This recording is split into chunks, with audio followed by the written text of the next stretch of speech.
दोस्तों आज की इस वीडियो में द पेश ऑफ द क्राइड्स नाम की 2004 की ये जो मूवी है, इस मूवी के ऊपर मैं वीडियो लेकर आया हूँ। इस मूवी के बारे में आपको सारी कुछ जानकारी बताने वाला हूँ। यदि आप हमारे चैनल पर नए हो तो चैनल को सब्सक्राइब कर ले। हमारा एक रीजनल मूवी और साथ ही साथ सीरीज़ों की एक तरह से वीडियो लेकर आते रहते हैं, साथ ही साथ उनकी अपडेट फैक्ट डिटेल। और आप भी एक तरह से किसी भी मूवी के बारे में कुछ भी चीज़ पूछनी हो तो आप कमेंट कर सकते हैं। आप में से किसी सब्सक्राइबर ने इस मूवी के लिए कमेंट किया था। बाकी आप भी अपनी एक चॉइस की मूवी या सीरीज़ का नाम नीचे लिख सकते हैं जिस पर भी आपको वीडियो चाहिए। हम जल्द से जल्द वीडियो लाने की कोशिश करेंगे। अब इस मूवी के बारे में जानना चालू करते हैं। The Passion of the Christ 2004 की अमेरिकी महाकाव्य बाइबल ड्रामा फिल्म है जिसका निर्माण, निर्देशन और सह-लेखन मेल गिब्सन ने किया है। इसमें जिम कैविजेल को नाजारेथ के जीसस के रूप में, माया मॉर्गनस्टन को मैरी, जीसस की मां के रूप में और मोनिका बेलुची को मैरी मैगडलीन के रूप में। ये बड़े पैमाने पर मैथ्यू, मार्क, ल्यूक और जॉन के सुसमाचार के अनुसार यीशु के जुनून को दर्शाता है। इसमें फ्राइडे ऑफ सॉरोज जैसे पवित्र वृत्तांतों के साथ साथ अन्य भक्तिपूर्ण लेखन, जैसे कि धन्य एनी कैथरीन एमेरिच को दिए गए पर प्रतिष्ठित दर्शन भी शामिल हैं। 4, 5, 6, 7 शीर्षक के अनुसार फिल्म मुख्य रूप से ईसा मसीह की मृत्यु से पहले के अंतिम 12 घंटों को कवर करती है, जिसे द पैशन के नाम से जाना जाता है। इसकी शुरुआत जैतून के बगीचे यानी गेत्समेन में पीड़ा से होती है। यहूदा इस्करियोती के विश्वासघात, स्तंभ पर क्रूर कोड़े मारने, शिमोन द्वारा भविष्यवाणी की गई मैरी की पीड़ा, क्रूस पर चढ़ने और यीशु की मृत्यु के साथ जारी रहती है और समाप्त होती है उनके पुनरुत्थान का एक संक्षिप्त चित्रण। ये कथा यीशु के जीवन के क्षणों जैसे द लास्ट सपर और the sermon on the mount और यीशु के प्रारंभिक जीवन के क्षणों के साथ जुड़ी हुई है। फिल्म की ज्यादातर शूटिंग इटली में हुई थी। 8 संवाद पूरी तरह से पुनर्निर्मित अरामी, हिब्रू और लैटिन में है। हालांकि गिब्सन शुरू में इसके खिलाफ थे, फिल्म का उपशीर्षक दिया गया है। फिल्म विवादास्पद थी और इसे आलोचकों से ध्रुवीकृत समीक्षाएं मिली। कुछ लोगों ने फिल्म को एक धार्मिक और पवित्र अनुभव माना, कलाकारों के प्रदर्शन, उत्पादन मूल्यों और जॉन डेबनी के संगीत स्कोर की प्रशंसा की, जबकि कुछ ने इसे यहूदी विरोधी और ग्राफिक हिंसा को चरम और भावनात्मक रूप से थका देने वाला पाया। फिल्म ने दुनिया भर में $612 मिलियन से अधिक की कमाई की 9 और अपने नाटकीय प्रदर्शन के अंत में अंतर्राष्ट्रीय स्तर पर 2004 की 5वीं सबसे ज्यादा कमाई करने वाली फिल्म बन गई। 3 यह अब तक की सबसे अधिक कमाई करने वाली मुद्रास्फीति असमायोजित ईसाई फिल्म है, साथ ही यह अब तक की सबसे अधिक कमाई करने वाली स्वतंत्र फिल्म भी है। 1011-2023 तक ये $370.8 मिलियन के साथ संयुक्त राज्य अमेरिका में सबसे अधिक कमाई करने वाली R-रेटेड फिल्म है। 12 इसे 2005 में 77वें अकादमी पुरस्कार में सर्वश्रेष्ठ मेकअप, सर्वश्रेष्ठ सिनेमेटोग्राफी और सर्वश्रेष्ठ मूल स्कोर के लिए 3 नामांकन प्राप्त हुए। 13 यीशु के पुनरुत्थान पर केंद्रित एक सीक्वल विकास में है। 14-15 कथानक गेत्समेन में फसह की रात, यीशु अपने शिष्यों पीटर, जेम्स और जॉन के साथ प्रार्थना करते हैं। शैतान यीशु को प्रलोभित करने की कोशिश करता है क्योंकि उसका पसीना खून में बदल जाता है और शैतान के भेष से एक सांप निकल आता है। तब यीशु ने सांप का सिर कुचलकर शैतान को फटकारा। इस बीच यीशु के एक अन्य शिष्य जुडास इस्करियोती को कैफा और फरीसियों द्वारा चांदी के 30 टुकड़ों के साथ रिश्वत दी जाती है और वह मंदिर के रक्षकों के एक समूह को जंगल में ले जाता है जहां वह यीशु की पहचान को धोखा देता है। जैसे ही गार्ड यीशु को गिरफ्तार करते हैं, एक लड़ाई शुरू हो जाती है जिसमें पीटर अपना खंजर निकालता है और गार्ड के कमांडर मलचस के कान काट देता है। यीशु ने पतरस को डांटते हुए मलचस की चोट को ठीक किया। जैसे ही शिष्य भागे, पहरेदारों ने यीशु को सुरक्षित कर लिया और महासभा के रास्ते में उसे पीटा। नींद से जागकर यीशु की मां मैरी को एहसास हुआ कि कुछ गड़बड़ है और वो मैगडलीन से बात करती है। जॉन उनके कमरे में घुसता है और उन्हें गिरफ्तारी की सूचना देता है और वे पीटर के साथ फिर से मिलते हैं जो यीशु और उसके बंधकों का पीछा कर रहा है। कैफा पर मुकदमा चलता है जिसके दौरान यीशु के खिलाफ झूठे आरोप और गवाह लाए जाते हैं। कुछ पुजारी जो मुकदमे पर आपत्ति जताते हैं और गुप्त रूप से यीशु का समर्थन करते हैं, उन्हें अदालत से निष्कासित कर दिया जाता है। जब यीशु दावा करते हैं कि वह ईश्वर के पुत्र हैं, तो कैफा ने गुस्से में अपने वस्त्र फाड़ दिए और ईशनिंदा के लिए यीशु को मौत की सजा दी गई। जैसे ही यीशु को बेरहमी से पीटा गया, पीटर को भीड़ का सामना करना पड़ा और उसने यीशु का अनुयायी होने से इनकार कर दिया। तीसरे इनकार के दौरान उन्हें श्राप देने के बाद पतरस को यीशु की पूर्व चेतावनी याद आती है, फिर फूट फूट कर रोता है और भाग जाता है। इस बीच अपराध बोध से ग्रस्त यहूदा यीशु को मुक्त कराने के लिए पैसे लौटाने का प्रयास करता है, लेकिन पुजारियों ने उसे इनकार कर दिया। राक्षसों से परेशान होकर यहूदा एक गधे की अड़ती हुई लाश से एक रस्सी लेता है और उसका उपयोग खुद को लटकाने के लिए करता है। कैफा और भीड़ यीशु को यहूदिया के रोमन गवर्नर पोंटियस पिलातुस के सामने मौत की सजा देने के लिए ले आए। अपनी पत्नी क्लाउडिया के आग्रह पर, जो जानती है कि यीशु पवित्र है, और यीशु से पूछताछ करने और कोई दोष नहीं मिलने के बाद पिलातुस ने उसे हेरोदेस एंटिपास के दरबार में स्थानांतरित कर दिया क्योंकि यीशु गैलील के एंटिपास के क्षेत्र से है। एंटिपास उसे एक हानिरहित मूर्ख मानता है और उसे वापस कर देता है। पिलातुस तब भीड़ को यीशु या हिंसक अपराधी बरब्बा को मुक्त करने का विकल्प प्रदान करता है। भीड़ की मांग है कि बरब्बा को मुक्त किया जाए और यीशु को सूली पर चढ़ाया जाए। भीड़ को खुश करने का प्रयास करते हुए पिलातुस ने आदेश दिया कि यीशु को कोड़े मारे जाएं। रोमन रक्षकों ने उसे खलिहान में ले जाने से पहले बेरहमी से पीटा, जहां उन्होंने उसके सिर पर कांटों का ताज रखा और उसका अपमान किया। उसे पिलातुस और भीड़ के सामने पेश किया गया, लेकिन कैफा भीड़ के समर्थन से उसे क्रूस पर चढ़ाने की मांग करता रहा। विद्रोह भड़काने की इच्छा न रखते हुए पिलातुस ने बिना किसी जिम्मेदारी का दावा किए उसे सूली पर चढ़ाने का आदेश दिया। इसके बाद यीशु गोलगोथा की सड़क पर एक भारी लकड़ी का क्रॉस ले जाता है, जबकि शैतान उसकी पीड़ा को परपीड़क आनंद के साथ देखता है। रास्ते में यीशु को गार्डों और अनियंत्रित भीड़ द्वारा लगातार परेशान किया जाता है। उसकी मां से उसका सामना होता है, जो गार्डों द्वारा खींचे जाने से पहले थोड़ी देर के लिए उसे सांत्वना देती है। साइरन के अनिच्छुक साइमन द्वारा उसकी मदद की जाती है और उसकी भरपाई एक महिला द्वारा की जाती है जो पहुंचती है गार्डों द्वारा घसीटे जाने से पहले उसके घूंघट के साथ उसका खून से सना चेहरा भी। उनकी यात्रा के अंत में उनकी मां मैरी, मैगडलीन, जॉन और कई अन्य लोगों की गवाही के साथ यीशु को क्रूस पर चढ़ाया गया। वह ईश्वर से प्रार्थना करता है कि वह अपने उत्पीड़कों को क्षमा कर दे, अपने मजबूत विश्वास और पश्चाताप के लिए उसके बगल में क्रूस पर चढ़ाए गए एक अपराधी को मोक्ष प्रदान करे और अपनी मां को सांत्वना दे। अपने घावों के कारण यीशु ने अपनी आत्मा को समर्पित कर दिया और मर गया।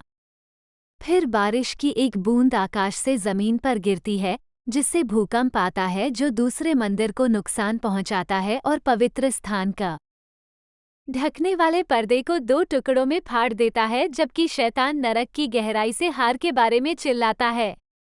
यीशु के शरीर को क्रूस से उतारकर दफनाया गया। 3 दिन बाद वो मृतकों में से जी उठा और कब्र से बाहर निकला। कास्ट करें। जीसस क्राइस्ट के रूप में जिम कैविज़ेल, यंग जीसस के रूप में एंड्रिया रिफुटो, मैरी यीशु की मां के रूप में माया मोगनस्टन, जॉन के रूप में क्रिस्टो जिवकोव, पीटर के रूप में Francisco De Vito, Mary Magdalene के रूप में मोनिका बेलुची, कैफा के रूप में मटिया सरागिया, अन्नास बेन सेठ के रूप में टोनी बर्टोरेली, जुडास इस्कैरियट के रूप में लुका लियोनेलो, पोंटियस पिलाट के रूप में हिस्टो नोमोव शोपोव, क्लाउडिया प्रोकल्स के रूप में क्लाउडिया गेरिनी, एबेनेडर के रूप में फैबियो सार्टोर, अरिमतिया के जोसेफ के रूप में जियासिंटो फेरो, निकोडेमस के रूप में ओलेक मिन्सर। दर्शकों में महिला के रूप में शीला मोख्तारी। डिस्मास के रूप में सर्जियो रुबिनी। माल्चिस के रूप में रॉबर्टो बेस्टाजोनी। गैसमास के रूप में फ्रांसिस्को कैब्रास। कैसियस के रूप में जियोवानी कैपाल्बो। शैतान के रूप में रोजालिंडा सेलेंटानो। स्कॉनफुल रोमन के रूप में एमिलियो डी माची। क्रूर रोमन के रूप में लेलो ग्यूलिवो। हाबिल जाफरी दूसरे मंदिर अधिकारी के रूप में। साइरिन के साइमन के रूप में जेरेथ मर्ज। वेरोनिका के रूप में रोसेला वेट्रानो। जानूस के रूप में मैट पैट्रेसी। स्कॉनफुल रोमन के रूप में रॉबर्टो विस्कोनी। लुका डी डोमिनिकस हेरोदेस एंटिपास के रूप में। जेम्स के रूप में चोकरी बेन जैगडेन। सेराफिया के रूप में सबरीना इम्पेसिएटोर। बरब्बा के रूप में पिएत्रो सरुब्बी। मुख्य बुजुर्ग के रूप में टेड रुसॉफ। विषय वस्तु। The passion film the Passion of the Christ की फोटोग्राफी में निर्देशक मेल गिब्सन कहते हैं, ये प्यार, आशा, विश्वास और क्षमा के बारे में एक फिल्म है। यीशु पूरी मानव जाति के लिए मरे, हम सभी के लिए कष्ट सहे। अब समय आ गया है कि उस मूल संदेश पर वापस लौटें। दुनिया पागल हो गई है। हम सभी थोड़ा और प्यार, विश्वास, आशा और क्षमा का उपयोग कर सकते हैं। स्रोत सामग्री। नया नियम। मेल गिब्सन के अनुसार the Passion of the Christ के लिए प्राथमिक स्रोत सामग्री ईसा मसीह के जुनून की 4 विहित सुसमाचार कथाएं हैं। फिल्म में हेरोदेस के दरबार में यीशु पर मुकदमा शामिल है, जो केवल ल्यूक के सुसमाचार में पाया जाता है। ये फिल्म न्यू टेस्टामेंट के अन्य हिस्सों से भी ली गई है। फिल्म में यीशु द्वारा बोली गई एक पंक्ति, मैं सभी चीज़ों को नया बनाता हूँ, रहस्योद्घाटन की पुस्तक, अध्याय 21, श्लोक 5 में पाई जाती है। 16. पुराना नियम। ये फिल्म ओल्ड टेस्टामेंट को भी संदर्भित करती है। फिल्म की शुरुआत यशायाह के पीड़ित सेवक के चौथे गीत के एक पुरालेख से होती है। 17 गेत्समैन के बगीचे में स्थापित शुरुआती दृश्य में यीशु उत्पत्ति 3:15 के प्रत्यक्ष दृश्य संकेत में एक सांप के सिर को कुचल देता है। 18 पूरी फिल्म में यीशु नए नियम में दर्ज उदाहरणों से परे भजनों से उद्धरण देते हैं। पारंपरिक प्रतिमा विज्ञान और कहानियाँ। फिल्म के कई चित्रण जानबूझकर कला में जुनून के पारंपरिक प्रतिनिधित्व को दर्शाते हैं। उदाहरण के लिए क्रॉस के 14 station the Passion of the Christ में वाया डोलोरोसा के चित्रण के केंद्र में हैं।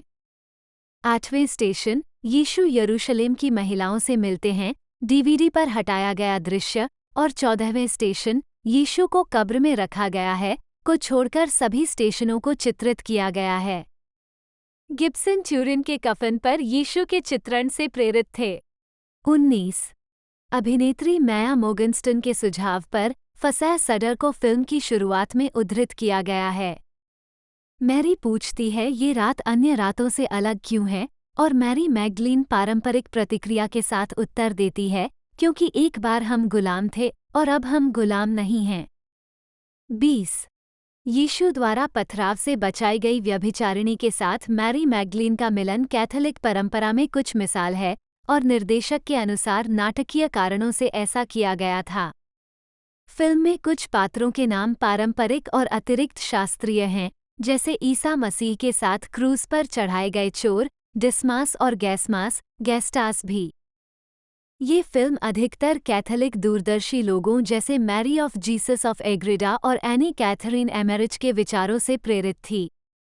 क्लेमेंस ब्रांटानो की एक किताब the Dolorous Passion of Our Lord Jesus Christ, जिसमें एनी कैथरीन एमेरिच के दर्शन का विवरण है, गिब्सन के लिए विशेष रूप से प्रेरणादायक थी, क्योंकि इसमें क्रूज पर चढ़ने के साथ साथ मैरी, यीशु की मां द्वारा निभाई गई अतिरिक्त भूमिकाओं का विशद वर्णन दिया गया था।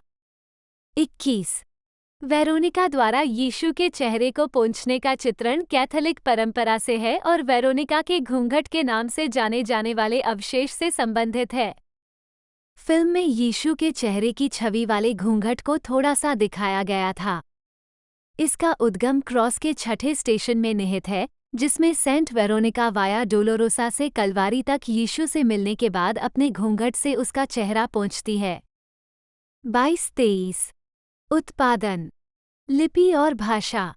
गिब्सन ने मूल रूप से घोषणा की थी कि वो उपशीर्षक के बिना 2 पुरानी भाषाओं का उपयोग करेंगे और फिल्मी कहानी कहने पर भरोसा करेंगे। क्योंकि पैशन की कहानी इतनी प्रसिद्ध है, गिब्सन को दर्शकों को आश्चर्यचकित करने के लिए स्थानीय भाषाओं से बचने की आवश्यकता महसूस हुई। मुझे लगता है कि इनमें से कुछ चीज़ों को आधुनिक भाषा में कहना लगभग प्रतिकूल है। यह आपको खड़ा होना चाहता है और अगली पंक्ति को चिल्लाकर बोले, जैसे कि जब आप होना या ना होना सुनते हैं और आप सहज रूप से अपने आप से कहते हैं, यही सवाल है। 24 क्रिप्ट अंग्रेजी में गिब्सन और बेनेडिक्ट फिट्जगेरल्ड द्वारा लिखी गई थी, फिर इसका अनुवाद किया गया विलियम फुल्को, एस.जे. लोयोला मैरीमाउंट विश्वविद्यालय के प्रोफेसर द्वारा लैटिन में और अरामी का पुनर्निर्माण किया गया। फुल्को ने कभी कभी उच्चारण और शब्द के अंत में जानबूझकर त्रुटियां शामिल की, जब पात्र उनके लिए अपरिचित भाषा बोल रहे थे और रोमन सैनिकों द्वारा उपयोग की जाने वाली कुछ अपरिष्कृत भाषा का उपशीर्षक में अनुवाद नहीं किया गया था। 25 फिल्मांकन, मटेरा, इटली। फिल्म का निर्माण स्वतंत्र रूप से किया गया था और इटली में रोम के सिनेसिटा स्टूडियो में और बेसिलिकाटा क्षेत्र में मटेरा शहर और क्रेको के भूतिया शहर में शूटिंग की गई थी। अनुमानित $30 मिलियन उत्पादन लागत, साथ ही अतिरिक्त अनुमानित $15 मिलियन विपणन लागत, पूरी तरह से गिब्सन और उनकी कंपनी आइकन प्रोडक्शंस द्वारा वहन की गई थी।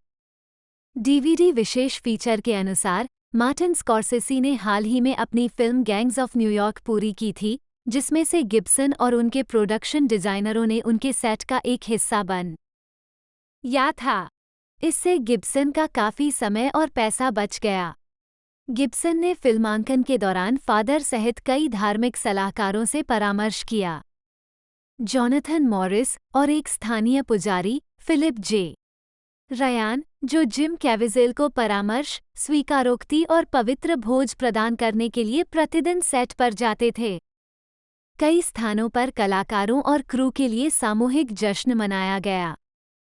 26 फिल्मांकन में अन्य पुजारी भी शामिल थे, जिनमें institute of Christ the king के एबे मिशेल डेबोर्जेस, स्टीफन सोमरविले और जीन मैरी चार्ल्स रॉक्स शामिल थे।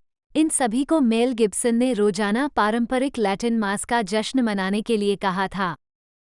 27 फिल्मांकन के दौरान मुख्य सेट प्रोडक्शन सहायक जॉन मिशेलिनी पर 2 बार बिजली गिरी और इसलिए उन्हें लाइटिंग बॉय उपनाम दिया गया, जैसा कि क्रेडिट में देखा जा सकता है। कुछ मिनट बाद कैविजेल भी मारा गया। 28-29-30 संगीत, मुख्य लेख the Passion of the Christ soundtrack. Mel Gibson के सहयोग से 3 एल्बम जारी किए गए।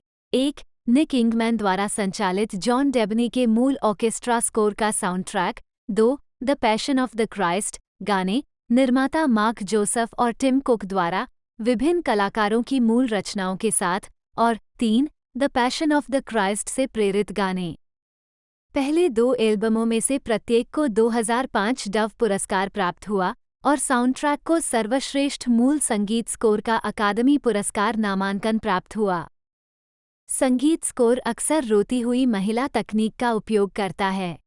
31 एक प्रारंभिक स्कोर लिसा जेरार्ड और पैट्रिक कैसिडी द्वारा रचा और रिकॉर्ड किया गया था, लेकिन फिल्म की रिलीज के समय यह अधूरा था। जैक लेंस प्राथमिक संगीत शोधकर्ता और संगीतकारों में से एक थे। 32 उनकी रचनाओं की कई क्लिप ऑनलाइन पोस्ट की गई हैं। 33 शीर्षक परिवर्तन। हालांकि मेल गिब्सन अपनी फिल्म का नाम द पैशन रखना चाहते थे, 16 अक्टूबर 2003 को उनके प्रवक्ता ने घोषणा की कि संयुक्त राज्य अमेरिका में इस्तेमाल किया जाने वाला शीर्षक द पैशन ऑफ क्राइस्ट होगा, क्योंकि मिरामैक्स फिल्म्स ने पहले ही 1987 के लिए एमपीए के साथ द पैशन शीर्षक पंजीकृत कर लिया था। जीनत विंटरसन का उपन्यास 34 बाद में शीर्षक को फिर से सभी बाजारों के लिए the Passion of the Christ में बदल दिया गया। वितरण और विपणन। गिब्सन ने बाहरी फंडिंग या वितरण हासिल किए बिना अपनी फिल्म का निर्माण शुरू किया। 2002 में उन्होंने बताया कि उन्हें हॉलीवुड स्टूडियो से समर्थन क्यों नहीं मिल सका। यह एक ऐसी फिल्म है जिसे कोई भी छूना नहीं चाहता है। 2 मृत भाषाओं में फिल्माई गई है। 35 गिब्सन और उनकी कंपनी आइकॉन प्रोडक्शंस ने फिल्म को एकमात्र समर्थन प्रदान किया, उत्पादन लागत पर लगभग $30 मिलियन और विपणन पर अनुमानित $15 मिलियन खर्च किए। 36 यहूदी विरोध के शुरुआती आरोपों के बाद गिब्सन के लिए एक अमेरिकी वितरण कंपनी ढूंढना मुश्किल हो गया। 20वीं सेंचुरी फॉक्स ने शुरुआत में आइकॉन के साथ फर्स्ट लुक डील की थी, लेकिन सार्वजनिक विरोध के जवाब में फिल्म को आगे बढ़ाने का फैसला किया। 37 अन्य स्टूडियो द्वारा फिल्म को अस्वीकार करने के तमाशे से बचने के लिए और वितरक को उसी तीव्र सार्वजनिक आलोचना से बचने के लिए जो उन्हें मिली थी, गिब्सन ने न्यूमार्केट फिल्म्स की सहायता से संयुक्त राज्य अमेरिका में फिल्म को स्वयं वितरित करने का निर्णय लिया। 38 गिब्सन सामान्य फिल्म मार्केटिंग फॉर्मूले से हट गए। उन्होंने बिना किसी प्रेस जंकट के छोटे पैमाने पर टेलीविजन विज्ञापन अभियान चलाया। 39 द किंग ऑफ किंग्स जैसी पिछली बाइबल फिल्मों के विपणन अभियानों के समान the Passion of the Christ को कई चर्च समूहों द्वारा अपने संगठनों और जनता दोनों के बीच भारी प्रचारित किया गया था। Poster, T shirt, coffee mug और आभूषण जैसे विशिष्ट लाइसेंस प्राप्त माल खुदरा विक्रेताओं और वेबसाइटों के माध्यम से बेचे गए थे। 40 यूनाइटेड मेथोडिस्ट चर्च ने कहा कि उसके कई सदस्यों ने अन्य ईसाइयों की तरह महसूस किया कि फिल्म गैर विश्वासियों को प्रचारित करने का एक अच्छा तरीका था। 41 परिणामस्वरूप कई मंडलियों ने थिएटरों में आने की योजना बनाई और कुछ ने सवालों के जवाब देने और प्रार्थनाएं साझा करने के लिए टेबलें लगाईं। 41 अल्बामा के हैम्पटन कोव में कोव यूनाइटेड मेथोडिस्ट चर्च के पादरी रेव जॉन टार्नर ने कहा, उन्हें लगता है कि फिल्म ईसाई धर्म को साझा करने का एक अनूठा अवसर प्रस्तुत करती है जिसे आज की जनता पहचान सकती है। 41 सेवेंथ डे एडवेंटिस्ट चर्च ने भी चित्र के समान समर्थन व्यक्त किया। 42 कई विवादों और कुछ सरकारों द्वारा फिल्म को व्यापक रिलीज में देखने की अनुमति देने से इनकार करने के बावजूद the Passion of the Christ ने दुनिया भर में $612 मिलियन की कमाई की। 3 फिल्म बड़ी मुस्लिम आबादी वाले कुछ देशों में भी अपेक्षाकृत सफल रही, 62 जैसे कि मिस्र में, जहां 2004 के बॉक्स ऑफिस नंबरों में ये कुल मिलाकर 20वें स्थान पर थी। 63 ये फिल्म सबसे ज्यादा कमाई करने वाली गैर फिल्म थी। 2017 तक सभी समय की अंग्रेजी भाषा की फिल्म 64, जब इसे वुल्फ वॉरियर 2 ने पीछे छोड़ दिया था। 65 पुनः संपादित नाट्य विमोचन द पैशन रिकेट को 11 मार्च 2005 को सिनेमाघरों में रिलीज किया गया, जिसमें 5 मिनट की सबसे स्पष्ट हिंसा को हटा दिया गया।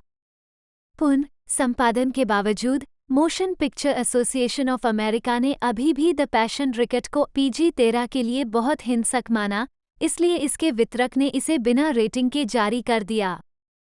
66 लघु फिल्म 960 थिएटरों में 3 सप्ताह तक प्रदर्शित हुई, जिसकी बॉक्स ऑफिस पर कुल कमाई $5,67,692 थी, जो द पैशन की 61,20,54,428 की तुलना में बहुत कम थी। 67 गिब्सन ने इस पुनः संपादित संस्करण के लिए अपना तर्क समझाए। सिनेमाघरों में शुरुआती प्रदर्शन के बाद मुझे देश भर के लोगों से कई पत्र मिले। कई लोगों ने मुझसे कहा कि वे अपने प्रियजनों के साथ अनुभव साझा करना चाहते हैं, लेकिन उन्हें चिंता है कि फिल्म की कठोर छवियां उनके लिए सहन करने के लिए बहुत तीव्र होंगी। इसके प्रकाश में मैंने the Passion of the Christ को फिर से संपादित करने का निर्णय लिया। 66 मतभेद कोड़े मारने के दृश्य के दौरान बिल्ली की 9 पूंछों ने यीशु के मांस पर प्रहार किया, जिसके परिणामस्वरूप खून की धार बह निकली और उसका मांस उखड़ गया। सूली पर चढ़ाए जाने के दृश्य में रोमन सैनिक जो यीशु को कीलों से ठोक रहे थे, खून बह रहा था, उसे काट दिया जाता है, और जिस सैनिक ने यीशु के कंधे को जोर से उखाड़ा था, उसे काट दिया जाता है। इसके बजाय मैरी और जीसस के प्रतिक्रिया शॉट्स दिखाए जाते हैं। सहयोग से वो दृश्य भी हटा दिया गया जिसमें क्रॉस को पलट दिया गया था और अलौकिक रूप से हवा में लटका दिया गया था।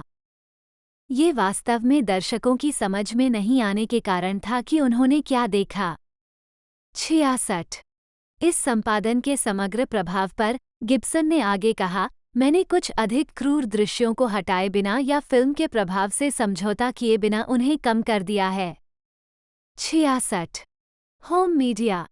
31 अगस्त 2004 को फिल्म को 20वीं सेंचुरी फॉक्स होम एंटरटेनमेंट द्वारा उत्तरी अमेरिका में VHS और DVD पर रिलीज किया गया था, जो शुरू में नाटकीय वितरण के रूप में प्रसारित हुई। मूल नाटकीय रिलीज की तरह होम वीडियो प्रारूपों पर फिल्म की रिलीज बहुत लोकप्रिय साबित हुई। प्रारंभिक अनुमानों से संकेत मिलता है कि दोपहर 3:00 बजे तक फिल्म की 2.4 मिलियन से अधिक प्रतियां बिक गईं। 68 बिक्री के पहले दिन कुल 4.1 मिलियन प्रतियां थीं। 69 यह फिल्म DVD पर अंग्रेजी और स्पेनिश उपशीर्षक के साथ और VHS टेप पर अंग्रेजी उपशीर्षक के साथ उपलब्ध थी।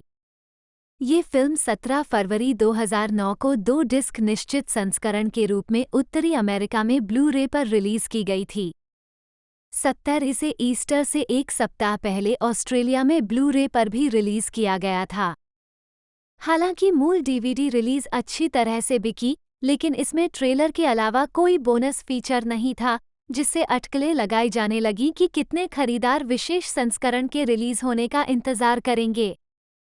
30 जनवरी 2007 को उत्तरी अमेरिकी बाजारों में और उसी वर्ष 26 मार्च को अन्यत्र 2 डिस्क डेफिनेटिव संस्करण जारी किया गया था। इसमें कई वृत्तचित्र, साउंडट्रैक कमेंट्री, हटाए गए दृश्य, आउटटेक, 2005 अनरेटेड संस्करण और मूल 2004 नाटकीय संस्करण शामिल हैं। 2 डिस्क DVD के ब्रिटिश संस्करण में 2 अतिरिक्त हटाए गए दृश्य हैं। पहले में यीशु यरूशलेम की महिलाओं से मिलते हैं, क्रॉस के 8वें स्थान पर, और जमीन पर गिर जाते हैं क्योंकि महिलाएं उनके चारों ओर विलाप करती हैं और साइरिन के साइमन क्रॉस को पकड़ने और साथ ही यीशु की मदद करने का प्रयास करते हैं। बाद में, जब दोनों क्रूस उठाए हुए थे, यीशु ने उनके लिए रो रही महिलाओं से कहा, मेरे लिए मत रो, बल्कि अपने और अपने बच्चों के लिए रो। दूसरे में, पिलातुस अपने हाथ धोता है, कैफा की ओर मुड़ता है और कहता है, इसकी ओर देखो, अर्थात फरीसी यीशु को क्रूस पर चढ़ाना चाहते हैं। पिलातुस फिर अबानादे की ओर मुड़ता है और कहता है, जैसा वे चाहते हैं वैसा करो। अगले दृश्य में पिलातुस को अपने नौकर को बुलाते हुए दिखाया गया है, जिसके पास एक लकड़ी का बोर्ड है जिस पर पिलातुस लैटिन और हिब्रू में लिखता है, नाज़रेत के यीशु, यहूदियों के राजा। फिर वह कैफा के सामने बोर्ड को अपने सिर के ऊपर रखता है, जो इसे पढ़ने के बाद इसकी सामग्री पर पिलातुस को चुनौती देता है। पिलातुस ने कैफा को बिना उपशीर्षक वाले हिब्रू में गुस्से में उत्तर दिया। डिस्क में कुल मिलाकर केवल 2 हटाए गए दृश्य हैं। फिल्म का कोई अन्य दृश्य डिस्क 2 पर नहीं दिखाया गया है। 71 7 फरवरी 2017 को 20वीं सेंचुरी फॉक्स ने ब्लू रे और DVD पर नाटकीय संस्करण और संपादित संस्करण द पैशन रिकेट की विशेषता वाली फिल्म को फिर से रिलीज किया, जहां ग्राफिक हिंसा कम हो गई है। नाट्य संस्करण में अंग्रेजी और स्पेनिश डब शामिल हैं। 72 यह पहली बार है कि फिल्म को किसी अन्य भाषा में डब किया गया है। टेलीविज़न प्रसारण 17 अप्रैल 2011 पाम संडे को ट्रिनिटी ब्रॉडकास्टिंग नेटवर्क TBN ने शाम 7:30 बजे ET पर फिल्म प्रस्तुत की, जिसमें कई शो निर्धारित थे। नेटवर्क ने पूरे वर्ष और विशेष रूप से ईस्टर के आसपास फिल्म का प्रसारण जारी रखा है। 73 29 मार्च 2013 गुड फ्राइडे को अपने विशेष होली वीक प्रोग्रामिंग के एक भाग के रूप में TV5 ने दोपहर 2:00 बजे फिल्म का फिलिपिनो डब संस्करण प्रस्तुत किया, PST UTC-8 फिलीपींस में।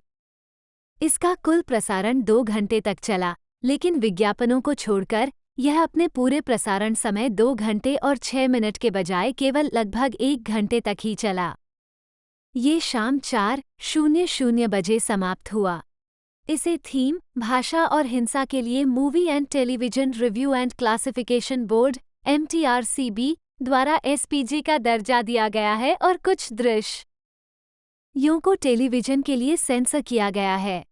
TV5 संयुक्त राज्य अमेरिका के बाहर पहला प्रसारण नेटवर्क है और इसे वर्नाक्यूलर हिब्रू और लैटिन भाषा को फिलिपिनो में डब किया गया है, इसके आपूर्ति किए गए अंग्रेजी उपशीर्षक का अनुवाद करके। स्वागत। आलोचनात्मक प्रतिक्रिया। रॉटेन टोमाटोज पर फिल्म को 281 समीक्षाओं के आधार पर 6/10 की औसत रेटिंग के साथ 49% की अनुमोदन रेटिंग प्राप्त है। वेबसाइट की आलोचनात्मक सहमति में लिखा है, निर्देशक मेल गिब्सन का उत्साह असंदिग्ध है, लेकिन the Passion of the Christ कई दर्शकों को आध्यात्मिक रूप से उत्थान के बजाय भावनात्मक रूप से थका देगा। 74 मेटाक्रिटिक पर 44 समीक्षकों के आधार पर फिल्म को 100 में से 47 का भारित औसत मिला है, जो मिश्रित या औसत समीक्षा दर्शाता है। 75 सिनेमास्कोर द्वारा सर्वेक्षण में दर्शकों ने फिल्म को एक दुर्लभ ए जोड़ ग्रेड दिया।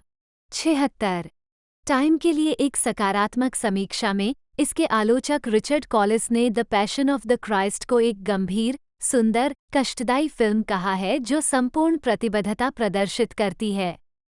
75 न्यूयॉर्क प्रेस के फिल्म समीक्षक आर्मंड वाइट ने गिब्सन के निर्देशन की प्रशंसा की और उनकी तुलना कार्ल थियोडोर ड्रेयर से की कि कैसे उन्होंने कला को आध्यात्मिकता में बदल दिया। 77 वाइट ने ये भी कहा कि निर्देशक मेल गिब्सन को फिल्म के साथ दर्शकों को एक बौद्धिक चुनौती पेश करते देखना अजीब था। 78 शिकागो सन टाइम्स के जर एबर्ट ने फिल्म को 4 में से 4 स्टार दिए, इसे अब तक देखी गई सबसे हिंसक फिल्म कहा और साथ ही यह भी बताया कि इसने उन्हें, एक पूर्व वेदी लड़के को कैसे प्रभावित किया। वॉट गिब्सन मेरे जीवन में पहली बार पैशन में क्या शामिल था, इसका एक गहन विचार मेरे लिए उपलब्ध कराया गया है कि उनकी फिल्म आसपास के संदेश के संदर्भ में सही है कि हमें यीशु की शिक्षाओं के केवल कुछ ही संदर्भ मिलते हैं। मेरा मानना है कि यह मुद्दा नहीं है। यह कोई उपदेश या उपदेश नहीं है, बल्कि ईसाई धर्म में केंद्रीय घटना का एक दृश्य है। इसे ले लो या छोड़ दो। 79 एक नकारात्मक समीक्षा में स्लेट पत्रिका के डेविड एडल्स्टीन ने इसे 2 घंटे और 6 मिनट की एक बेकार फिल्म कहा। 80 और न्यूयॉर्क डेली न्यूज के जेमी बर्नार्ड ने महसूस किया कि यह सबसे जबरदस्त यहूदी विरोधी फिल्म थी द्वितीय विश्व युद्ध की जर्मन प्रचार फिल्मों के बाद से। 81 डलास ऑब्जर्वर के लिए लिखते हुए रॉबर्ट विलोंस्की ने कहा कि उन्हें ये फिल्म अविश्वासियों को आश्चर्यचकित करने के लिए बहुत तीखी, प्रेरित करने के लिए बहुत उत्साही और गंभीरता से लेने के लिए अक्सर बहुत मूर्खतापूर्ण लगी। इसके राक्षसी मतिभ्रम के साथ जो डेविड लिंच की फिल्म से भागने जैसा लगता है, मैं कसम खाता हूँ कि मैंने जो पाठ पढ़ा है उसमें कहीं भी शैतान को बालों वाली पीठ वाले बौने को ले जाते हुए नहीं पाया। 75 एंटरटेनमेंट वीकली के जून 2006 अंक में the Passion of the Christ को अब तक की सबसे विवादास्पद फिल्म का नाम दिया गया। इसके बाद स्टैनली कुब्रिक की ए क्लॉकवर्क ऑरेंज 1971 को स्थान दिया गया। 82 2010 में टाइम ने इसे अब तक की सबसे हास्यास्पद हिंसक फिल्मों में से एक के रूप में सूचीबद्ध किया। 83 प्रशंसा जीतता है। राष्ट्रीय समीक्षा बोर्ड अभिव्यक्ति की स्वतंत्रता टाई पीपुल्स चॉइस अवार्ड्स पसंदीदा मोशन पिक्चर ड्रामा सैटेलाइट पुरस्कार सर्वश्रेष्ठ निर्देशक जातीय बहुसांस्कृतिक मीडिया अकादमी EMMA पुरस्कार सर्वश्रेष्ठ फिल्म अभिनेत्री Maya Morgenstern Motion picture Sound Editors Golden Reel Awards feature film में सर्वश्रेष्ठ साउंड एडिटिंग संगीत Michael T Ryan American Society of Composers Authors and Publishers ASCAP Henry Mancini Award John Debney उद्धरण वांछित Hollywood Film Festival US Hollywood producer of the year Mel Gibson 84-85 GMA Dove Award the Passion of the Christ original motion picture sound track instrumental album of the year Golden eagle पुरस्कार सर्वश्रेष्ठ विदेशी भाषा film 86 नामांकन शैक्षणिक पुरस्कार सर्वश्रेष्ठ छायांकन Caleb Deschanel. सर्वश्रेष्ठ makeup Keith Vanderlaan, Christien Tinsley. सर्वश्रेष्ठ मूल score John Debney. American Society of Cinematographers नाट्य विमोचन में सिनेमेटोग्राफी में उत्कृष्ट उपलब्धि Caleb Deschanel. Broadcast Film Critics Association Awards सर्वश्रेष्ठ लोकप्रिय फिल्म। आयरिश फिल्म और टेलीविजन पुरस्कार सर्वश्रेष्ठ अंतर्राष्ट्रीय फिल्म के लिए Jameson People's Choice Award. MTV Movie Awards सर्वश्रेष्ठ पुरुष प्रदर्शन जिम कैविजेल। नास्त्रो डी अर्जेंटो 2005। सर्वश्रेष्ठ सहायक अभिनेत्री मोनिका बेलुची 87-88। विवाद, ऐतिहासिक और बाइबल सटीकता के प्रश्न। इस आलोचना के बावजूद कि गिब्सन ने जानबूझकर पहली सदी के यहूदिया के ऐतिहासिक खातों और ईसा मसीह के क्रूस पर चढ़ने के बाइबल के खातों में सामग्री जोड़ी है, कुछ विद्वान फिल्म का बचाव करते हैं क्योंकि यह मुख्य रूप से ऐतिहासिक सटीकता से संबंधित नहीं है। बाइबल के विद्वान मार्क गुडाक्रे ने विरोध किया कि उन्हें गिब्सन द्वारा स्पष्ट रूप से फिल्म के ऐतिहासिक रूप से सटीक होने का दावा करने का एक भी दस्तावेजी उदाहरण नहीं मिला। 89-90 गिब्सन को ये कहते हुए उद्धृत किया गया है, मुझे लगता है कि मेरा पहला कर्तव्य यह कहानी को बताने में यथासंभव वफादार होना है ताकि यह शास्त्रों का खंडन न करे। अब जब तक ऐसा न हो, ऐसा करने पर मुझे लगा कि मेरे पास कलात्मक व्याख्या के लिए और कुछ स्थानों को तर्क, कल्पना और विभिन्न अन्य पाठों से भरने के लिए काफी व्यापक स्थान है। 91 ऐसा ही एक उदाहरण एक दृश्य है जिसमें जुडास इस्करियोती को बच्चों के रूप में राक्षसों द्वारा पीड़ा देते हुए दिखाया गया है। एक अन्य दृश्य में शैतान को मसीह की पिटाई के दौरान एक राक्षसी बच्चे को ले जाते हुए दिखाया गया है, जिसे मैडोना और बच्चे के पारंपरिक चित्रण के विकृत रूप में माना जाता है और शैतान और एंटीक्रिस्ट के प्रतिनिधित्व के रूप में भी। गिब्सन का विवरण, ये जो अच्छा है उसे विकृत करना बुराई है। एक माँ और एक बच्चे से अधिक कोमल और सुंदर क्या है? तो शैतान उसे ले लेता है और उसे थोड़ा सा विकृत कर देता है। एक सामान्य माँ और बच्चे के बजाय आपके पास एक उभयलिंगी आकृति है जो एक 40 वर्षीय बच्चे को गोद में लिए हुए है और उसकी पीठ पर बाल हैं। यह अजीब है, ये चौंकाने वाला है, ये लगभग बहुत अधिक है, ठीक उसी तरह जैसे कि यीशु को उसकी छाती पर कोड़े मारना जारी रखने के लिए पलटना चौंकाने वाला और लगभग बहुत अधिक है, जो ठीक वही क्षण है जब शैतान और बच्चे की उपस्थिति होती है। 92 जब न्यू टेस्टामेंट में दिए गए विवरण के प्रति फिल्म की वफादारी के बारे में पूछा गया, तो वेटिकन के डॉक्ट्रिनल कांग्रेगेशन के फादर ऑगस्टीन डी नोया ने जवाब दिया, मेल गिब्सन की फिल्म एक वृत्तचित्र नहीं है, लेकिन सभी चार के लिए आम मौलिक संरचना के प्रति वफादार है। गॉस्पेल के विवरण और मेल गिब्सन की फिल्म पूरी तरह से न्यू टेस्टामेंट के प्रति वफादार है। 93 विवादित पोप समर्थन। 5 दिसंबर 2003 को पैशन ऑफ द क्राइस्ट के सह निर्माता स्टीफन मैकेविटी ने पोप के सचिव आर्कबिशप स्टैनिस्लाव डिजिविस को फिल्म का एक मोटा हिस्सा 94 दिया। 95 पोप जॉन पॉल द्वितीय ने उस रात अपने निजी अपार्टमेंट में आर्कबिशप डेविस के साथ फिल्म देखी और बाद में मैकेविटी 96 और एक इतालवी और फिल्म के सहायक निर्देशक जान मिशेलिनी से मुलाकात की। 9/7/9/8 दिसंबर को वॉल स्ट्रीट जर्नल के स्तंभकार पैगी नूनन ने बताया कि जॉन पॉल द्वितीय ने मैकेविटी का हवाला देते हुए कहा था, यह वैसा ही है जिन्होंने कहा था कि उन्होंने इसे डिजिविस से सुना था। 99,100 नूनन ने अपना कॉलम लिखने से पहले पुष्टि के लिए वेटिकन के प्रेस कार्यालय के प्रमुख जोकिन नवारो वॉल्स को ईमेल किया था। उन्हें आश्चर्य हुआ कि प्रसिद्ध बंद मुंह वाले नवारो वॉल्स ने इटिस के उपयोग को मंजूरी दे दी थी। जैसा कि यह था उद्धरण, और उनकी ईमेल प्रतिक्रिया में कहा गया कि उस समय उनके पास कोई अन्य टिप्पणी नहीं थी। 101 नेशनल कैथोलिक रिपोर्टर के पत्रकार जॉन एल एलन जूनियर ने वेटिकन के एक अनाम वरिष्ठ अधिकारी के हवाले से उसी दिन एक समान लेख प्रकाशित किया। 96 रॉयटर्स 101 और एसोसिएटेड प्रेस ने वेटिकन स्रोतों का हवाला देते हुए स्वतंत्र रूप से कहानी की पुष्टि की। 102 कुछ दिनों बाद एक विवाद सामने आया जब वेटिकन के एक अज्ञात अधिकारी ने कैथोलिक समाचार सेवा को बताया, पोप की ओर से कोई घोषणा नहीं की गई, कोई निर्णय नहीं दिया गया। लेकिन एलन ने अपनी पिछली रिपोर्टिंग का बचाव करते हुए कहा कि उनका आधिकारिक स्रोत मूल कहानी की सत्यता के बारे में अडिग था। 96 द न्यूयॉर्क टाइम्स के स्तंभकार फ्रैंक रिच ने लिखा है कि इस बयान का गिब्सन शिविर द्वारा शोषण किया जा रहा है, और जब उन्होंने मिशेलिनी से बैठक के बारे में पूछा तो मिशेलिनी ने कहा कि डिजीविज ने पोप के शब्दों को जैसा था वैसा ही बताया था और कहा कि पोप ने फिल्म को अविश्वसनीय भी कहा। एक इतालवी शब्द मिशेलिनी का अनुवाद अद्भुत है। 97 अगले दिन आर्कबिशप डिजीविज ने सीएनएस को बताया, पवित्र पिता ने इस फिल्म के बारे में अपनी राय किसी को नहीं बताई।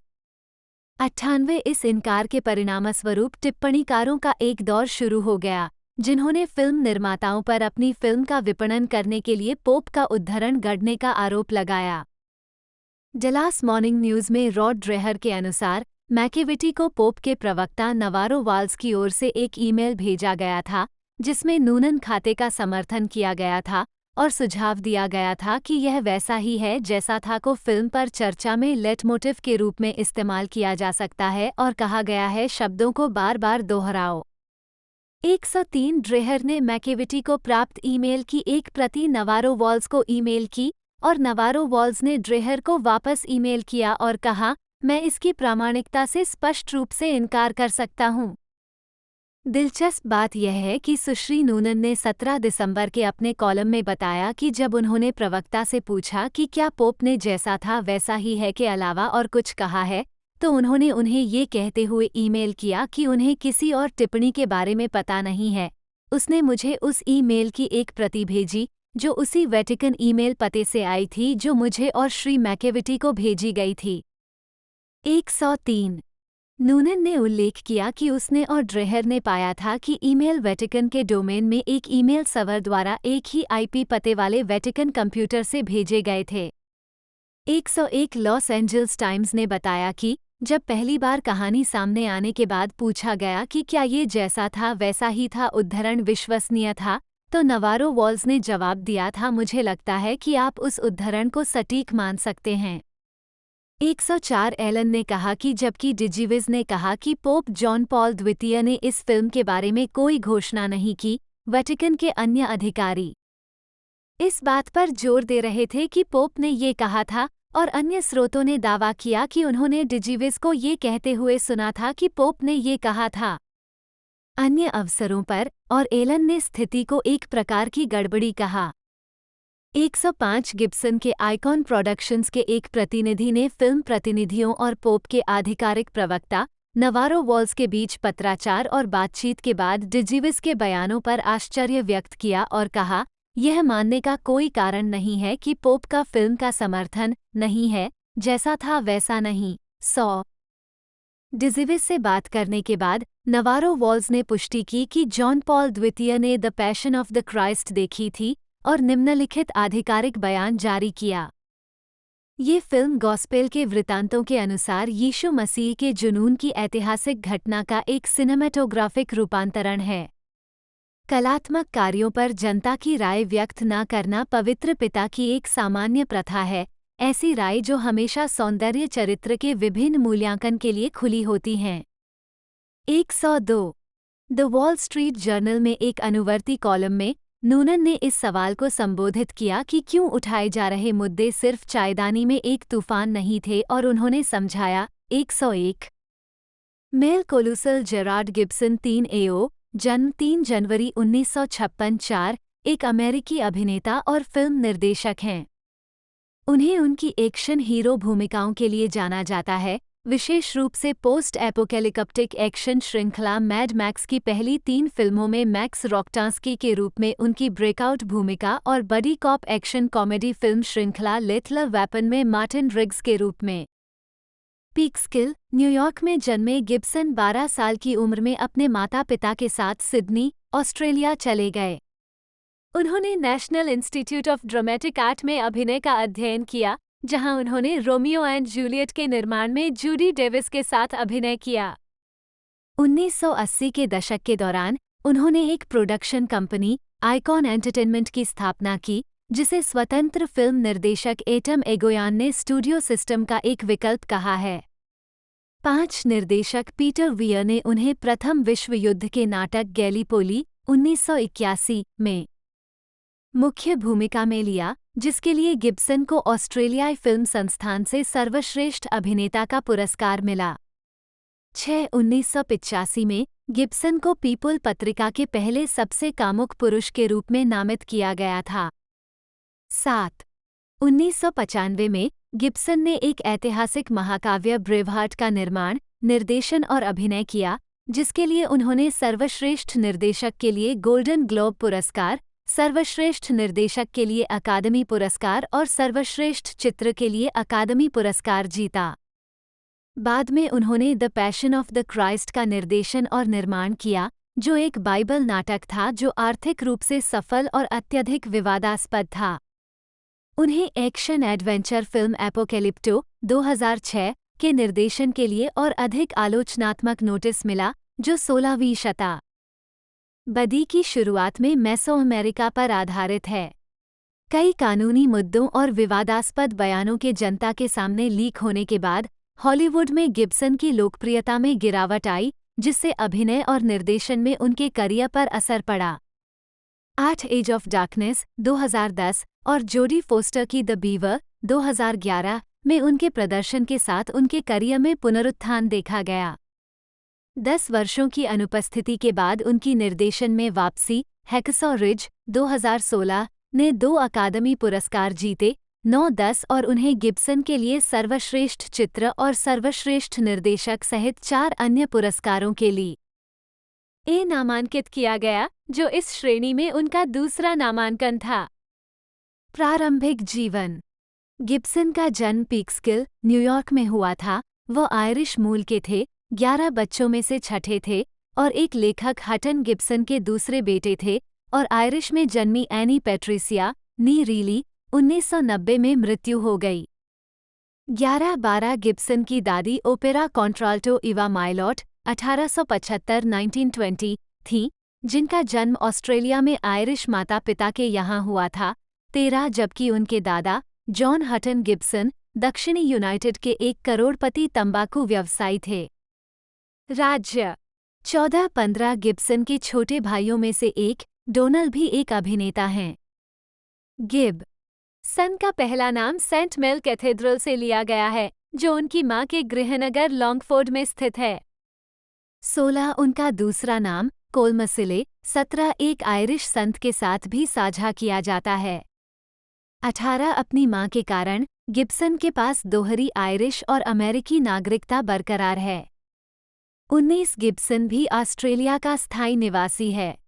20-21 गिब्सन के पिता को 14 फरवरी 1968 को न्यूयॉर्क सेंट्रल रेलरोड के खिलाफ काम से संबंधित चोट के मुकदमे में 145,000 अमेरिकी डॉलर, 2023 में 1,270,450 डॉलर के बराबर से सम्मानित किया गया था, और इसके तुरंत बाद उन्होंने अपने परिवार को वेस्ट पिम्बल, सिडनी, ऑस्ट्रेलिया में स्थानांतरित कर दिया।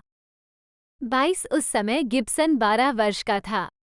उनकी दादी के मूल स्थान ऑस्ट्रेलिया में स्थानांतरित होना आर्थिक कारणों से था, और उनके पिता की उम्मीद थी कि वियतनाम युद्ध के दौरान ऑस्ट्रेलियाई रक्षा बल उनके बड़े बेटे को ड्राफ्ट के लिए अस्वीकार कर देंगे। 23 अपने हाई स्कूल के वर्षों के दौरान गिब्सन को न्यू साउथ वेल्स के वाहरुंगा में सेंट लियो कैथोलिक कॉलेज में ईसाई ब्रदर्स के संघ के सदस्यों द्वारा शिक्षित किया गया था। 24-25 आजीविका। अवलोकन। जब गिब्सन ने पहली बार सिनेमाई परिदृश्य में प्रवेश किया तो उन्हें फिल्म समीक्षकों से बहुत अनुकूल नोटिस मिला, साथ ही कई क्लासिक फिल्म सितारों से उनकी तुलना की गई। 1982 में विंसेंट कैनबी ने लिखा था कि मिस्टर गिब्सन युवा स्टीव मैक्वीन को याद करते हैं। मैं स्टार क्वालिटी को परिभाषित नहीं कर सकता, लेकिन जो कुछ भी है मिस्टर गिब्सन के पास है। 26 गिब्सन की तुलना क्लार्क गेबल और हम्फ्री बोगार्ट के संयोजन से भी की गई है। 27 मैड मैक्स श्रृंखला की फिल्मों, पीटर वीयर की गैलीपोली 1981, और लेथल वेपन श्रृंखला की फिल्मों में गिब्सन की भूमिकाओं ने उन्हें एक्शन हीरो का लेबल दिलाया। 28।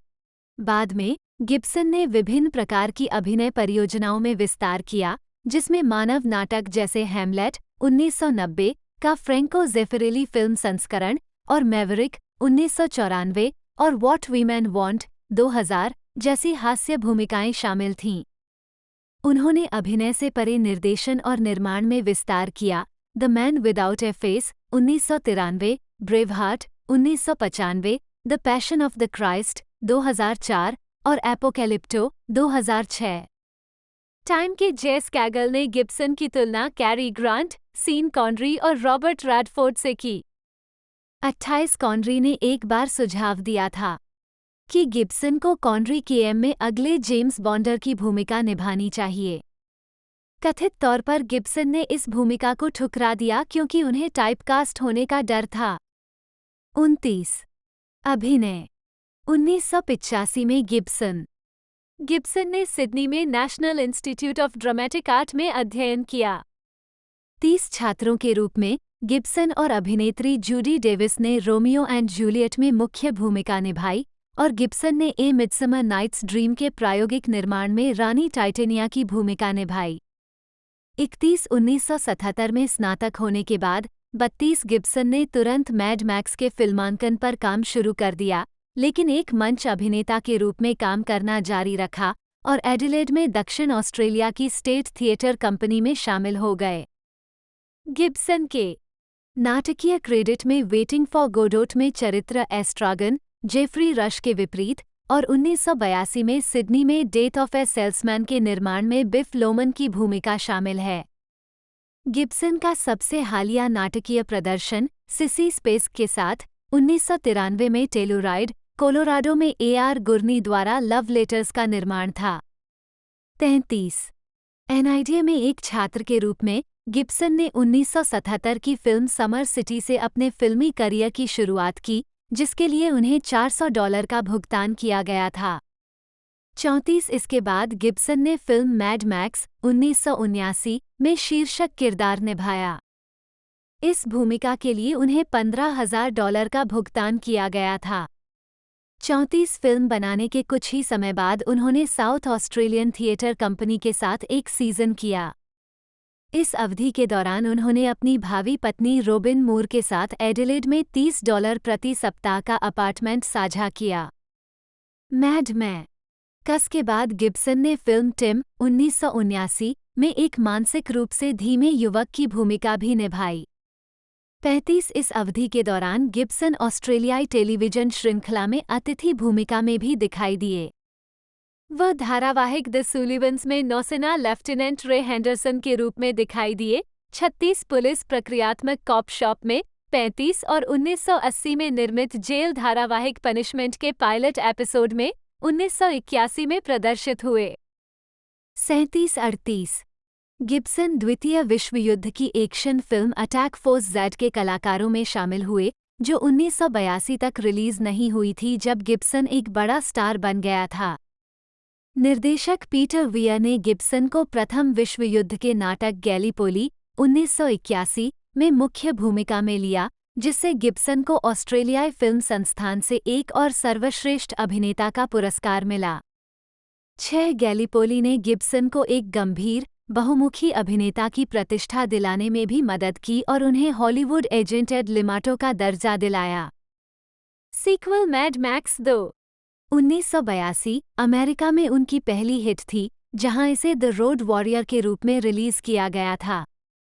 गिब्सन को पीटर वियर की romantic thriller the year of living dangerously 1982 में उनकी भूमिका के लिए फिर से सकारात्मक नोटिस मिला। अपने जुड़वां बेटों के जन्म के बाद फिल्म अभिनय से 1 साल के अंतराल के बाद गिब्सन ने द बाउंटी 1984 में फ्लैचर क्रिश्चियन की भूमिका निभाई। गिब्सन ने मैड मैक्स बियॉन्ड थंडरडोम 1985 में तीसरी बार मैक्स रॉकटेंस्की की भूमिका निभाने के लिए अपना पहला $1 मिलियन वेतन अर्जित किया।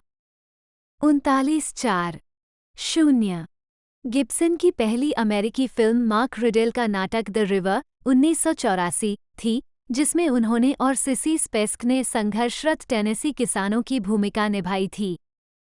इसके बाद गिब्सन ने ऑस्ट्रेलियाई निर्देशक गिलियन आर्मस्ट्रॉन्ग के लिए गॉथिक रोमांस मिसेज सोफिल 1984 में अभिनय किया।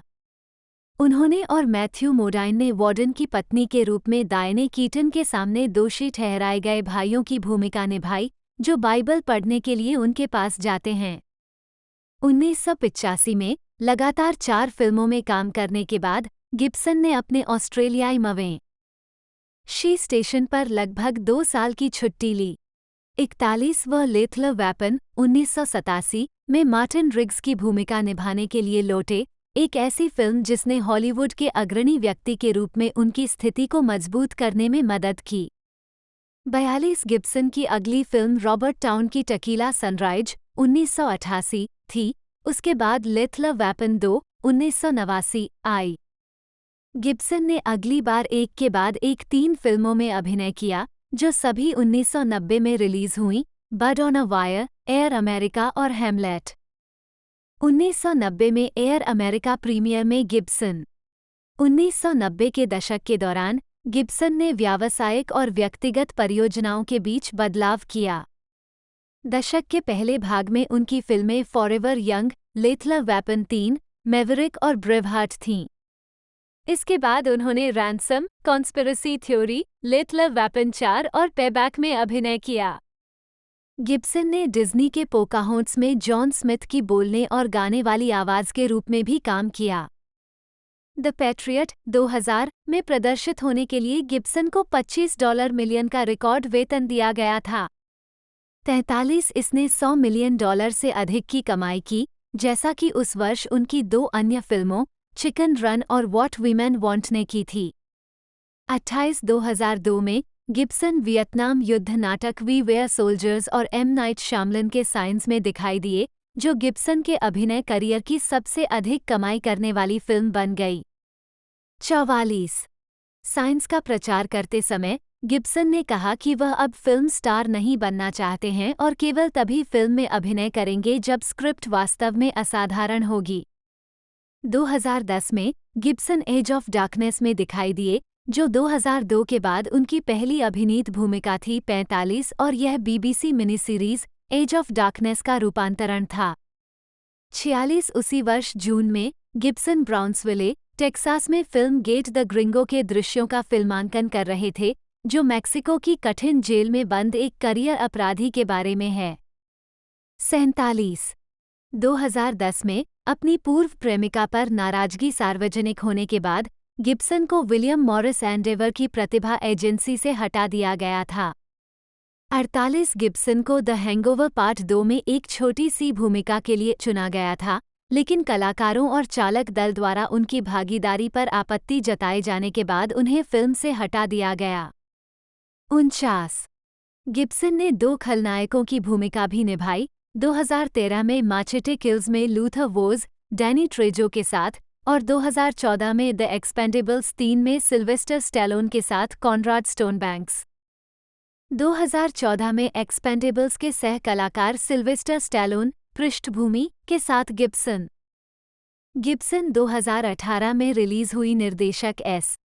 क्रेग ज़हलर की पुलिस क्रूरता थीम वाली फिल्म ड्रैग्ड अक्रॉस कंक्रीट में मुख्य भूमिका में दिखाई दिए। 50 इसके बाद उन्होंने the Professor and the Madman में अभिनय किया। उन्होंने और निर्देशक दोनों ने फिल्म को अस्वीकार कर दिया। उत्पादन मुख्य लेख आइकन प्रोडक्शंस। लेथल वेपन श्रृंखला के साथ हॉलीवुड में अपनी सफलता के बाद गिब्सन ने निर्माण और निर्देशन में कदम रखना शुरू कर दिया। पार्टनर ब्रूस डेवी के साथ गिब्सन ने हैमलेट बनाने के लिए 1989 में आइकन प्रोडक्शंस का गठन किया। गिब्सन के स्वयं के कई स्टार वाहनों का निर्माण या सह निर्माण करने के अलावा आइकॉन ने कई अन्य छोटी फिल्में बनाई हैं, जिनमें इमोर्टल बिलव्ड से लेकर एन आइडियल हस्बैंड तक शामिल हैं। गिब्सन ने इनमें से कुछ फिल्मों में सहायक भूमिकाएं निभाई हैं, जैसे द मिलियन डॉलर होटल और द सिंगिंग डिटेक्टिव। गिब्सन ने टेलीविजन के लिए भी कई परियोजनाओं का निर्माण किया है, जिसमें थ्री स्टूजेस पर एक बायोपिक और 2008 PBS डॉक्यूमेंट्री करियर शामिल है। आइकॉन केवल एक प्रोडक्शन कंपनी से बढ़कर एक अंतर्राष्ट्रीय वितरण कंपनी और ऑस्ट्रेलिया और न्यूजीलैंड में फिल्म प्रदर्शक बन गई है। 51 गिब्सन को 2023 की फिल्म साउंड ऑफ फ्रीडम के कार्यकारी निर्माता के रूप में श्रेय दिया जाता है। यह एक सच्ची कहानी पर आधारित फिल्म है जो बच्चों की तस्करी के विषय के इर्द गिर्द घूमती है। 52 रास्ते पर लाने वाला। रॉबर्ट डाउनी जूनियर के अनुसार स्टूडियो के अधिकारियों ने 1989 में गिब्सन को निर्देशन करने के लिए प्रोत्साहित किया। इस विचार को उन्होंने उस समय अस्वीकार कर दिया था। 53 गिब्सन ने 1993 में the man without A face के साथ निर्देशन की शुरुआत की। उसके 2 साल बाद ब्रेवहार्ट ने निर्देशन में काम किया, जिसके लिए गिब्सन को सर्वश्रेष्ठ निर्देशक का अकादमी पुरस्कार मिला। गिब्सन ने लंबे समय से फ़ारेनहाइट 451 के रीमेक को निर्देशित करने की योजना बनाई थी, लेकिन 1999 में शेड्यूलिंग संघर्ष के कारण परियोजना अनिश्चित काल के लिए स्थगित कर दी गई थी। 54 गिब्सन जनवरी 2001 में हैमलेट के लॉस एंजल्स स्टेज प्रोडक्शन में रॉबर्ट डाउनी जूनियर को निर्देशित करने वाले थे, लेकिन डाउनी की नशीली दवाओं की लत के कारण ये परियोजना समाप्त हो गई। 55 2002 में प्रेस में We Were Soldiers and Signs का प्रचार करते समय गिब्सन ने उल्लेख किया कि वह अभिनय को छोड़कर निर्देशन में लौटने की योजना बना रहे थे। 56 सितंबर 2002 में गिब्सन ने घोषणा की कि वह बिना किसी उपशीर्षक के अरामी और लैटिन में द पैशन नामक एक फिल्म का निर्देशन करेंगे, क्योंकि उन्हें उम्मीद थी कि फिल्मी कहानी कहने के साथ भाषा की बाधाओं को पार किया जा सकेगा। 57 2004 में उन्होंने उपशीर्षक के साथ विवादास्पद film the Passion of the Christ release की, जिसका उन्होंने सह-लेखन, सह-निर्माण और निर्देशन किया। ये फिल्म यूएस बॉक्स ऑफिस बिक्री में 37 करोड़ 7,82,930 डॉलर के साथ उस समय सबसे अधिक कमाई करने वाली आर फिल्म बन गई। 58 गिब्सन ने एबीसी नेटवर्क के लिए कंप्लीट सैवेज के कुछ एपिसोड का निर्देशन किया। 2006 में उन्होंने एक्शन एडवेंचर फिल्म एपोकैलिप्टो का निर्देशन किया, जो गैर अंग्रेजी भाषा में विरल संवाद पेश करने वाली उनकी दूसरी फिल्म थी। गिब्सन ने वाइकिंग युग के दौरान लियोनार्डो डिकैप्रियो अभिनीत एक फिल्म सेट का निर्देशन करने का इरादा व्यक्त किया है। The Passion of the Christ और एपोकैलिप्टो की तरह वो चाहते हैं कि इस काल्पनिक फिल्म में पीरियड भाषाओं में संवाद प्रदर्शित हों। 59 हालांकि डिकैप्रियो अंततः इस परियोजना से बाहर हो गए। 60 2012 के एक साक्षात्कार में गिब्सन ने घोषणा की कि परियोजना, जिसका शीर्षक उन्होंने बर्स्क रखा है, अभी भी आगे बढ़ रही है। 61 2011 में ये घोषणा की गई थी कि गिब्सन ने मैकाबीज के बारे में जो एजटरहास से एक पटकथा का आदेश दिया था। फिल्म का वितरण वॉर्नर ब्रदर्स पिक्चर्स द्वारा किया जाना है।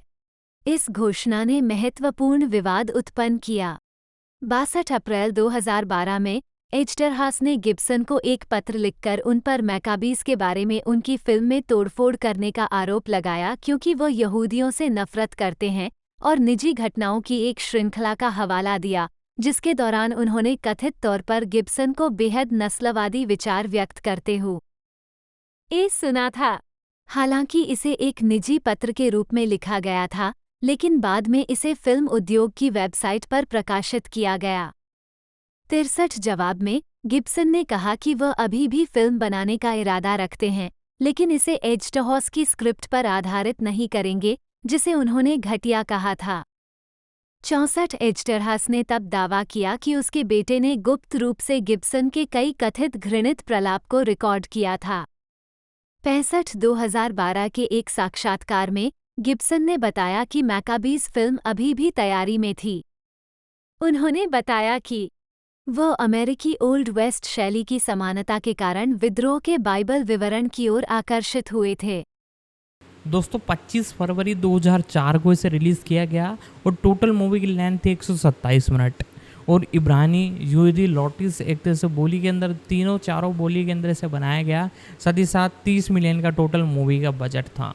मूवी ने जो कलेक्शन किया 612.2 मिलियन का कलेक्शन किया, यानी कि अपने बजट से लगभग मैं आपको बता दूँ 20 गुना ज़्यादा इसने कलेक्शन किया और 2004 के दौर के अंदर बड़ी हिट ये मूवी रही थी। इसके बाद अभी तक इसका कोई सीक्वल एक तरह से आया नहीं है, ना ही कोई अपडेट आई है। बाकी दोस्तों ये जो मूवी है आप इसे कई OTT प्लेटफॉर्म पर देख सकते हो, उन सभी की डिस्क्रिप्शन में मैं लिंक प्रोवाइड करा दूंगा। तो आज की वीडियो आपको कैसे लगी आप भी जल्दी से जाइए और नीचे कमेंट कर दीजिए जिस भी मूवी या सीरीज़ के ऊपर आपको नेक्स्ट वीडियो चाहिए। आज की इस वीडियो में इतना ही, मिलते हैं अगले वीडियो में।